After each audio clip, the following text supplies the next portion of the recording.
Selamat siang adik-adik. Senang rasanya bisa kembali menyapa adik-adik sekalian di tempat kalian berada. Ibu berharap semoga kita semua dalam keadaan sehat, ya jauh daripada virus corona. Dan untuk saat ini Ibu juga menghimbau kepada adik-adik sekalian untuk tetap berada dalam rumah, dan kalaupun misalkan mau keluar ya gunakanlah masker dan ikuti arahan daripada pemerintah setempat kita.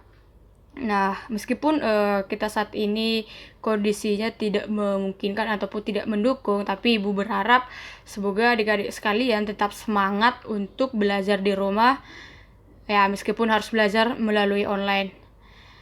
Nah, untuk hari ini Ibu akan menjelaskan tentang materi kita di sel. Nah, jadi untuk kesempatan ini Ibu hanya akan menjelaskan bagian-bagian pentingnya saja. Untuk kejelasan materinya Ibu akan menjelaskan di video-video selanjutnya. Nah, yang pertama kita lihat dulu tentang tujuan pembelajaran sel ini. Tujuan pembelajaran kita adalah yang pertama ada siswa mampu membedakan antara sel hewan dan juga sel tumbuhan. Nah, yang kedua ada siswa mampu menjelaskan organel yang dimiliki oleh masing-masing sel hewan dan juga sel tumbuhan. Dan yang ketiga, siswa mampu untuk menjelaskan fungsi daripada setiap organel yang dimiliki oleh sel hewan dan juga sel tumbuhan. Nah, di sini ada peta konsep tentang sel. Nah, jadi sel ini dibagi menjadi prokariotik dan eukariotik, kemudian juga ada bagian-bagiannya lagi. Nah,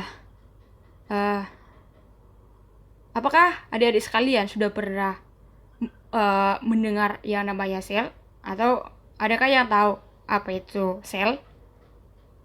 Nah, oke, kita akan lihat tentang apa itu sel. Sel merupakan unit terkecil penyusun tubuh makhluk hidup. Nah, jadi penyusun tubuh terkecil kita ini, makhluk hidup, itu namanya sel. Nah, jadi sel ini ada dua, yang ada sel prokariotik dan juga ada sel eukariotik.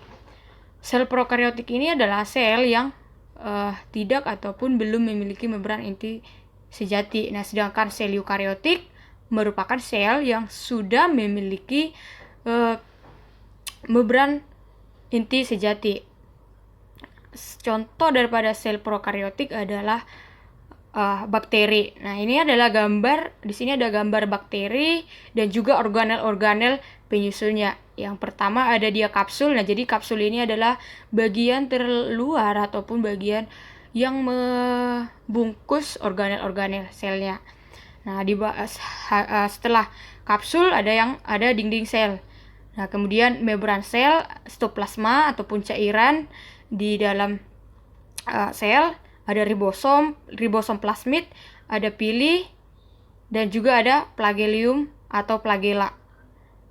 Nah, yang selanjutnya ada eukariotik. Nah, eukariotik ini dibagi menjadi dua lagi, yaitu ada sel hewan dan juga sel tumbuhan. Nah, di sini ada gambar daripada sel hewan dan juga sel tumbuhan dan juga sel hewan. Nah, di sini kita bisa melihat perbedaan antara sel hewan dan juga sel tumbuhan. Nah, di sini juga sel hewannya dibentuk oleh organel-organel seperti ada membran sel, nukleus, mitokondria, dan organel sel lainnya. Nah, oke, kita akan lihat tentang organel sel penyusun sel hewan. Yang pertama ada membran plasma. Membran plasma adalah selaput yang terletak paling luar dan tersusun dari senyawa kimia lipoprotein yang bersifat semipermeabel. Nah, ini adalah gambar daripada membran sel. Nah, jadi membran plasma. Jadi membran plasma ini merupakan lapisan terluar yang menyusun sel tumbuhan. Nah, kemudian ada sitoplasma, di mana sitoplasma ini merupakan cairan dalam sel yang berfungsi sebagai pelarut zat-zat kimia serta sebagai media terjadinya reaksi kimia sel. Nah, jadi sitoplasma ini merupakan cairan di dalam sel. Nah, jadi di sitoplasma ini Di sitoplasma inilah terjadi pelarutan zat-zat kimia sebagai media terjadinya reaksi kimia sel. Nah, ada inti sel, di mana inti sel ini merupakan pusat kerja daripada sel. Nah, jadi di inti sel inilah terdapat materi genetik atau DNA ataupun RNA. Ini adalah gambar daripada inti sel, di mana nukleolus ini adalah merupakan unit terkecil daripada inti sel. Nah, jadi sebenarnya sel hewan dan juga sel tumbuhan itu sama, maksudnya memiliki organel sel penyusun yang sama. Nah, cuman yang membedakan antara sel hewan dan juga sel tumbuhan itu terletak di dinding sel, di mana dinding sel pada hewan itu tidak ada, di mana kalau pada sel hewan dia langsung membran plasma. Nah, sedangkan di dinding sel lapisan terluar di sel tumbuhan lapisan terluar yang menyusun sel tumbuhan itu disebut dengan dinding sel. Kemudian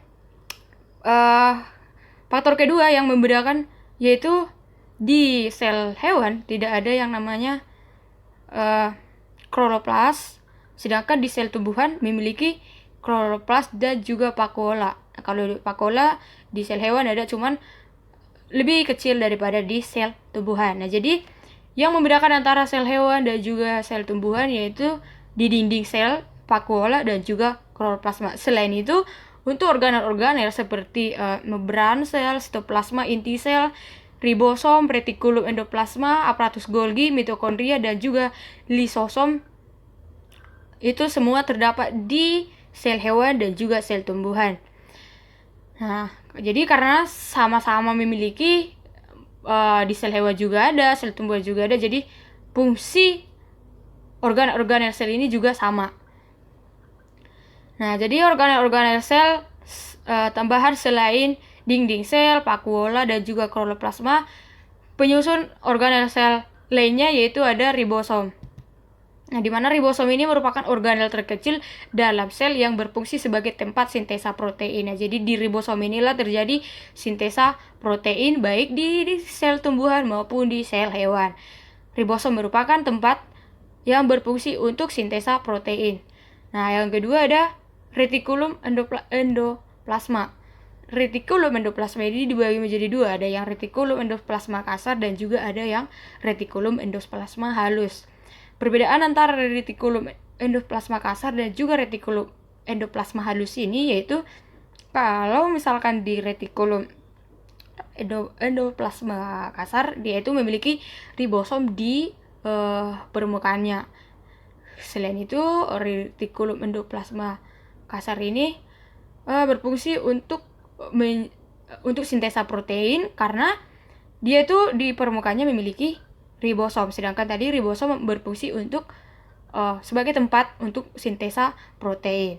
Nah, sedangkan kalau di retikulum endoplasma halus dia tidak memiliki ribosom di permukaannya. Jadi pada permukaan endoplasma halus tidak terdapat yang namanya ribosom. Karena nggak ada ribosom di permukaannya, retikulum endoplasma fungsinya untuk sintesa lipid atau lemak. Nah, jadi itulah yang membedakan antara retikulum endoplasma kasar dan juga retikulum endoplasma halus itu terdapat di ribosomnya. Karena di retikulum endoplasma kasar dia tidak ada yang namanya ribosom. Di retikulum endoplasma kasar terdapat ribosom, sedangkan di RE halus tidak terdapat yang namanya ribosom. Yang selanjutnya ada aparatus Golgi. Nah, jadi di sel hewan terdapat aparatus Golgi, sel tumbuhan juga ada aparatus Golginya. Yang selanjutnya ada mitokondria. Nah, mitokondria ini merupakan organel sel yang berfungsi sebagai tempat untuk respirasi sel dan juga untuk menghasilkan energi atau ATP. Nah, jadi di mitokondria inilah terjadi pembentukan energi ataupun ATP yang kemudian akan disalurkan ke bagian-bagian organel atau ke bagian-bagian sel lainnya. Nah, jadi ini uh, merupakan gambar daripada mitokondria, di mana lapisan terluarnya tersusun dari membran halus, membran luar, kemudian ada membran dalam, kemudian ada ruang antar membran, dan juga terdapat matriks dan juga krista. Nah, jadi di dalam di antara membran, ruang antar membran, matriks, dan krista inilah yang membentuk energi ataupun ATP. Yang selanjutnya ada organel lisosom, di mana lisosom ini juga terdapat di sel tumbuhan dan juga sel hewan. Nah, yang selanjutnya kita akan melihat tentang mengenai dinding sel, penyusun sel tumbuhan, dan juga vakuola serta kloroplas. Nah, ini adalah vakuola pada sel tumbuhan. Vakuola merupakan organel sel yang memiliki suatu rongga bermembran pada sel tumbuhan, berisi bermacam-macam senyawa makanan, sisa metabolisme, air, dan lainnya. Vakuola terdiri atas 3 jenis, yaitu ada vakuola makanan, vakuola kontraktil yang ditemukan pada protista, dan juga ada vakuola tumbuhan pusat. Nah, jadi inilah vakuola makanan pada sel tumbuhan. Terdapat vakuola makanan, dan juga ada vakuola kontraktil, dan serta vakuola tumbuhan pusat. Nah, selanjutnya yaitu kloroplas. Nah, jadi kloroplas ini terdiri dari membran luar, lapisan paling terluarnya, kemudian membran dalam, ada stroma, tilakoid, dan juga grana. Nah, jadi yang membedakan tadi antara dinding antara sel tumbuhan dan juga sel hewan itu terdapat di organel dinding sel, vakuola, dan kloroplas. Nah, untuk dinding sel pada tumbuhan ini merupakan lapisan terluar yang membentuk sel tumbuhan. Nah, jadi dinding sel ini berfungsi untuk melindungi organel sel tumbuhan. Jadi dinding sel ini merupakan lapisan terluar daripada sel tumbuhan. Nah,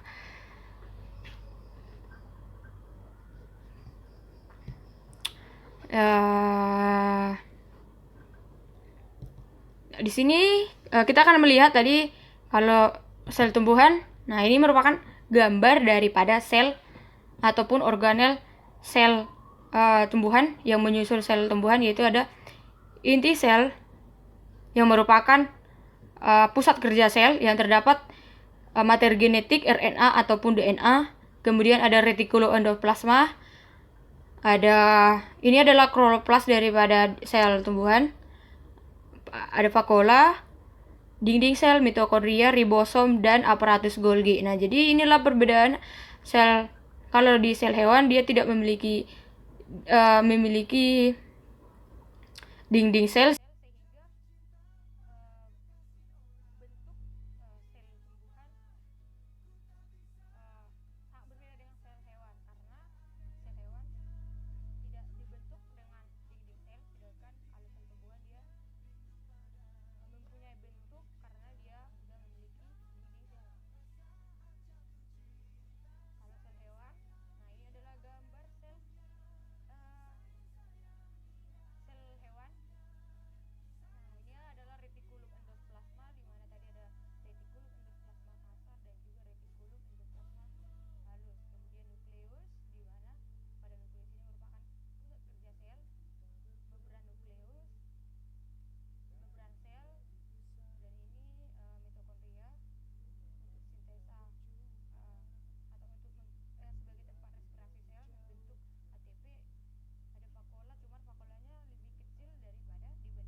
Nah, jadi inilah mengenai tentang sel, di mana tadi sel adalah unit terkecil penyusun tubuh makhluk hidup yang dibagi menjadi dua, yaitu prokariotik dan juga eukariotik. Prokariotik merupakan contohnya yaitu bakteri, sedangkan untuk eukariotik ada sel hewan dan sel tumbuhan. Dimana tadi sel hewan dan sel tumbuhan itu sama-sama dibentuk oleh organel yang sama, cuman perbedaannya yaitu sel hewan tidak ada ataupun tidak dibentuk dengan dinding sel, vakuolanya sangat kecil dan tidak terdapat organel sel kloroplast. Nah, sedangkan di sel tumbuhan dibentuk oleh dinding sel, yang dimana dinding sel ini mengakibatkan bentuk yang lebih bagus ataupun lebih membuat sel tumbuhan memiliki bentuk yang lebih teratur daripada sel hewan karena dibentuk oleh dinding sel.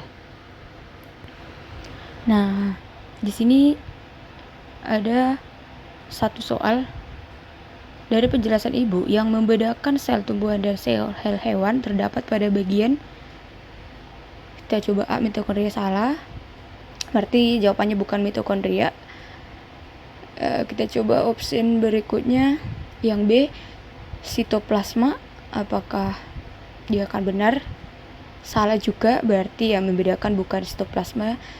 Kita coba salah juga, kita coba dinding sel. Iya, benar. Nah, jadi yang membedakan sel tumbuhan dan sel hewan itu terdapat pada bagian organel sel yang disebut dengan dinding sel. Itulah yang membedakan sel hewan dan sel tumbuhan.